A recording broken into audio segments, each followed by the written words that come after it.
Our own General, Lieutenant General Jerry Boykin, has a new book out today. It's entitled Strong and Courageous.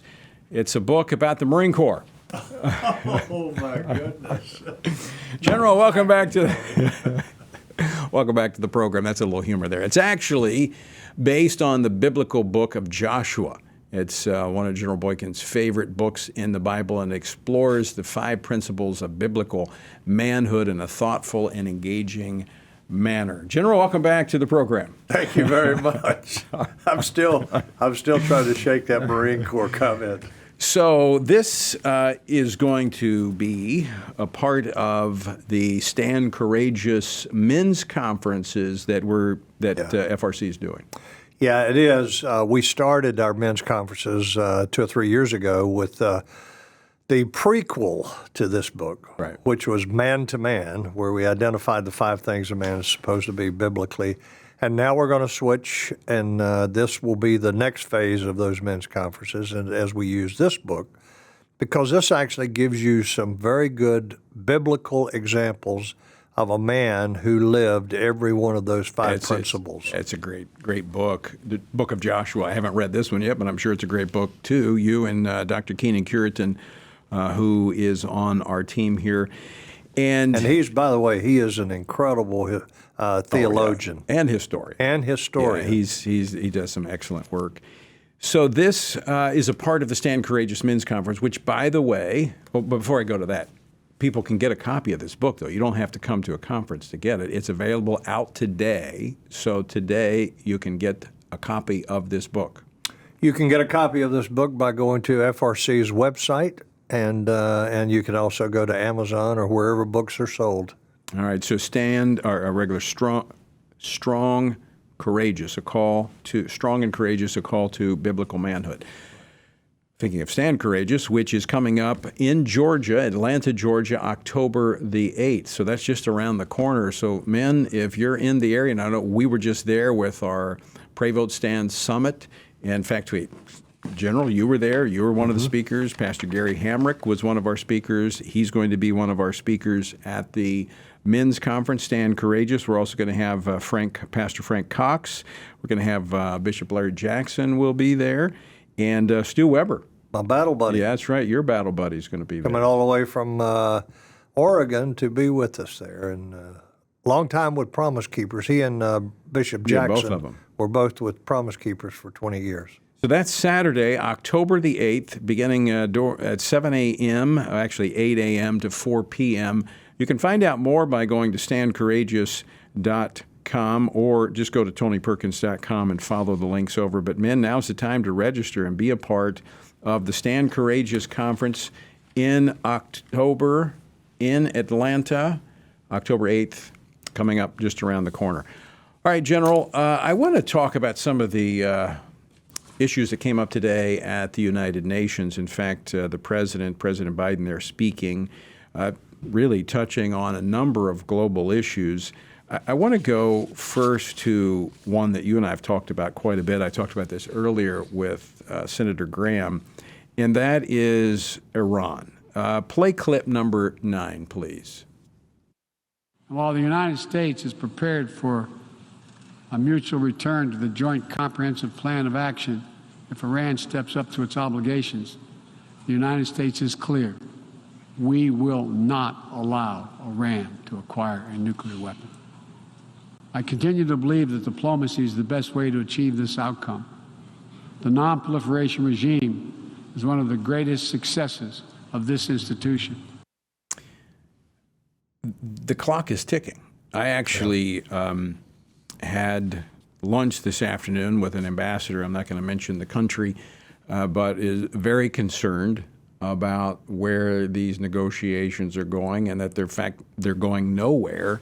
And we're actually seeing the human rights situation in Iran worsen. We're ignoring it in pursuit of an agreement that, frankly, is meaningless.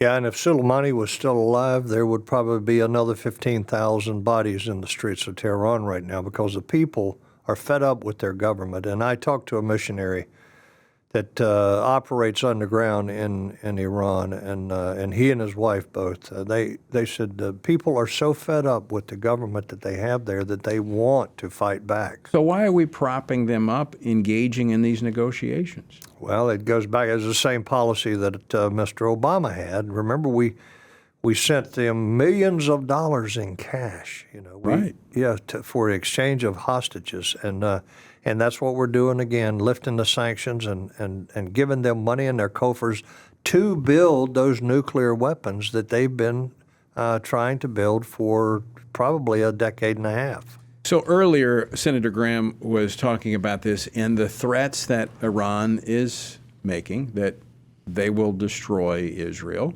Mm-hmm. We have an administration that's acting like, oh, they're just kind of joking. The administration doesn't understand the mindset of a Shia 12er, those within Islam who believe that their Messiah will not return until the world is in bloodshed and chaos, and is there a better way to create bloodshed and chaos? Is that because we have an administration that is dominated by people who think religion is just something that people do on the weekends, but it has no direct impact on their lives? I think that's a large part of it, and I think that they kind of see us as like the Muslims, that it's a farce to begin with, but we believe it, and therefore they're going to exploit it. See, I think they look at this like we have a president, we have a Speaker of the House, both claim to be Catholic. The Catholic teaching on abortion is that it is immoral, it's wrong. They claim to be Catholic, but they are aggressively promoting abortion. So their religion doesn't impact their policy. I think that is the handicap that America has under people who see religion not as something that gives instruction to our lives, but just something that people do if they feel like it. Right, and that's one of the reasons that we put so much time and effort into trying to develop this Center for the Biblical Worldview. You can't have a biblical worldview and not see the evil that prevails in the world today, with the abortion certainly being one of those. Well, former Secretary of State Mike Pompeo made very clear, in fact, in his first speech, I believe he went to Cairo and made this speech about how he was a Christian, a follower of Jesus Christ, and how that influenced him in his decisions. That actually bolstered his standing globally, because people said, all right, here's another guy, a different religion, but he actually believes what he says. Yeah, and I heard him say that, and I think he made a very good point that they knew he was the real deal. If he was willing to go and announce himself as a Bible-believing Christian, and that showed a level of courage that they didn't see in all the American diplomats. All right, General, I'm going to play a clip from President Biden today at the United Nations as it pertains to Israel. Let's play clip number 8, please. The United States is committed to Israel's security, full stop, and a negotiated two-state solution remains, in our view, the best way to ensure Israel's security and prosperity for the future and give the Palestinians the state to which they are entitled. All right, so how can you facilitate Iran having a nuclear weapon and more funding for terrorism, want to give the Palestinians their own state within this small geographical area that Israel has, and claim that you are committed to Israel's security, full stop?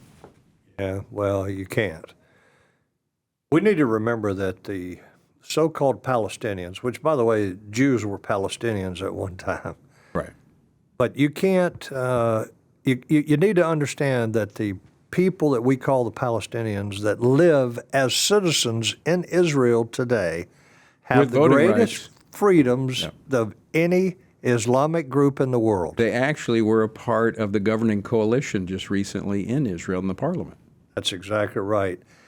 And when you get one-on-one with many of them, and I have done so, and I know you have too, they will tell you that they don't want a two-state solution. They don't want to be under the Palestinian Authority. Exactly. That's for certain. That's exactly.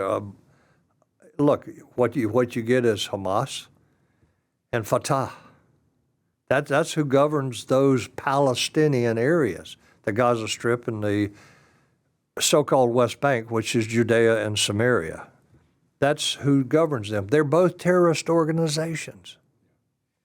The good news, Israel is not alone when we look at this issue of Iran. I mean, Iran is very close. At this time, I mentioned the clock is ticking on whether or not this agreement just dies and the negotiations stop. But Iran is also very close to a breakout where they will have full capabilities. But there are other countries beside Israel in the Middle East that are very concerned about this. Every Gulf country, even those that have a predominantly Shia population there, they're all concerned about it. Saudi Arabia is probably their biggest target outside of Israel. And as one former Muslim told me, if they have one missile, it goes to Israel. If they have two, the second one goes to Saudi Arabia. They hate Saudi Arabia, and Saudi Arabia hates them. And most of those Persian Gulf countries are very much concerned about them having a bomb.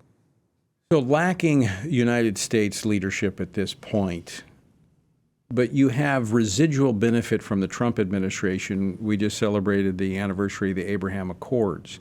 So you actually have a much closer open, it's been there for a long time, especially among the intelligence agencies. They've been working together. But now you have this open relationship between Israel and these predominantly Muslim countries in the Middle East. Did you think you would ever see that? I mean, I certainly didn't. I mean, it was a combination, I think, of the Trump administration, but it was also the times, and it was the exterior threat of Iran that kind of made them a common enemy. So they had to find some common allies.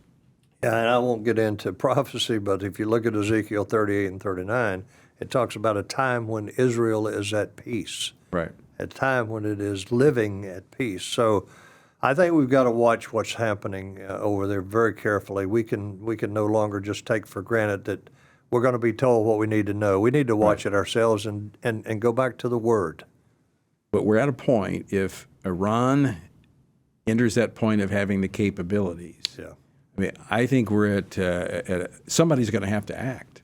There's going to see something has to happen to stop them from having that capability. And let's guess who that might be. Well, it's not going to be.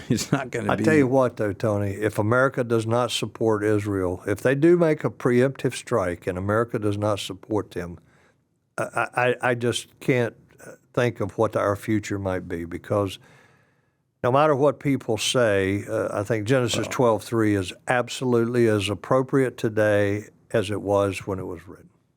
You know, I'm not into predictions, but I am into watching what is happening on the global stage. I would not be surprised to see something between now and the election, because that's when the administration is going to be vulnerable and certainly would not want to cross Israel if Israel has to take preemptive action.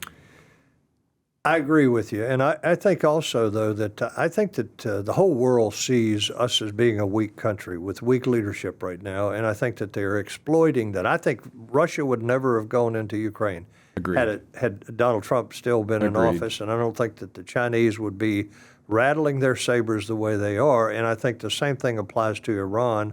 I think if Iran's going to do anything, they're going to try to do it before we change administration, because the next administration surely will not be as weak as this administration. And I think we're going to see probably a real leader emerge in the next administration. All right, one more clip I'm going to play before we run out of time. Clip number 5. Now, it's no secret that in the contest between democracy and autocracy, the United States and I, as president, champion a vision for our world that's grounded in the values of democracy.